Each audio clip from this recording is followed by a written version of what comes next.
হযরতে মুসা আলাইহিস সালামের যখন মৃত্যুর সময় কাছে গেল, হযরতে মালাকুল মাউত আসিয়া হাজির হয়ে গেল। হযরতে মুসা আলাইহিস সালাম ঘরের মধ্যে বসে আছে। হযরতে মালাকুল মাউত মানুষের সাধারণ মানুষের সূরত ধরে, আকৃতি ধরে মুসা নবীর কাছে আসিয়া বলে, ও পয়গম্বর মুসা,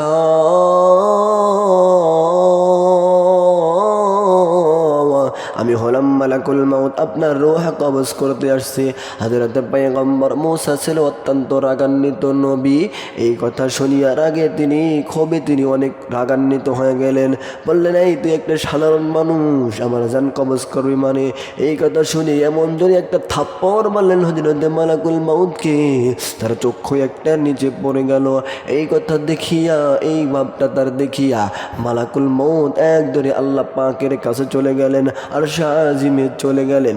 যে বলে, আল্লাহ, তুমি এমন এক বান্দার কাছে আমারে পাঠাইছো, ও আল্লাহ, এমন এক মানুষের কাছে তুমি পাঠাইছো যে শুধু মরতে চায় না, শুধু মারতে চায়। আল্লাহ পাক বলে, ও জিবরাইল, তুমি কি তার ঘরে ঢোকার সময় সালাম দিছিলা? মালাকুল মউত বলে, আল্লাহ, না না না, আমি তো তার সালাম দেই নাই। বলে, সালাম ছাড়া কেন ঢুকছো? যাও যাও, এবার যাও, জান কবজ করে নিয়ে আসো, আমি মূসাকে বলে দিব। এবার আল্লাহ তাআলা পয়গম্বর মূসাকে ডাক দিয়া বলে, আরে পয়গম্বর, হযরতে মূসা নবী আল্লাহকে বলে, ও আল্লাহ, কেন আজকে হঠাৎ করে ডাক আপনার? বললে, তুমি একটু আগে যারে থাপড় দিছো সে কিন্তু মালাকুল মাউত। মূসা বলে, ও আল্লাহ, আমি চিনতে পারি নাই, মালাকুল মাউতকে চিনতে পারি নাই, চিনতে পারলে কি আর থাপড় দেই নাকি? আল্লাহ বলে, মূসা রে, ওই যে একটা গরু দেখা যায়, ওই গরুর পিঠের মধ্যে তুমি হাত রাখো। এবার পয়গম্বর মূসা নবী আলাইহিস সালাম গরুর পিঠের মধ্যে হাতটা রেখে দিলেন। রাখিয়া বলে, ও আল্লাহ, এই দুই রেখেছি।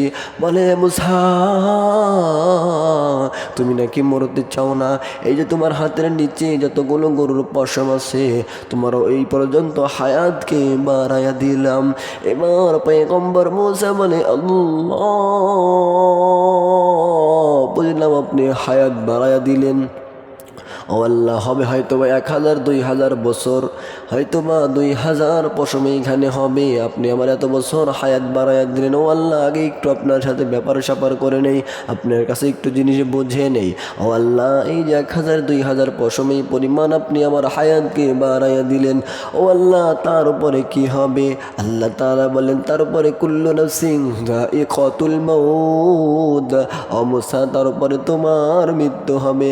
মূসা পয়গম্বর বলে, ও আল্লাহ, না না না, আমার এত দেরি করার দরকার নাই। ও আল্লাহ, আপনি আমাকে এখনই মৃত্যু দিয়া দেন। এবার মালাকুল মউত মূসা পয়গম্বরের রূহটাকে কবজ করে ফেললো। এজন্য বাবাজিরা, যত দীর্ঘ হায়াতি আপনি পান না কেন, যত কিছুই করেন না কেন, মৃত্যু সবার কাছে একদিন চলে আসবে। এজন্য আমরা মৃত্যুর প্রস্তুতি নিতে হবে। মৃত্যু কাউকে ছাড় দিবে না। ধনী গরিব বড় লোক, ফর্সা সুন্দর কালো, যত মানুষ আছে পৃথিবীতে, সমস্ত মানুষের কাছে মৃত্যু একদিন এসে হাজির হয়ে যাবে।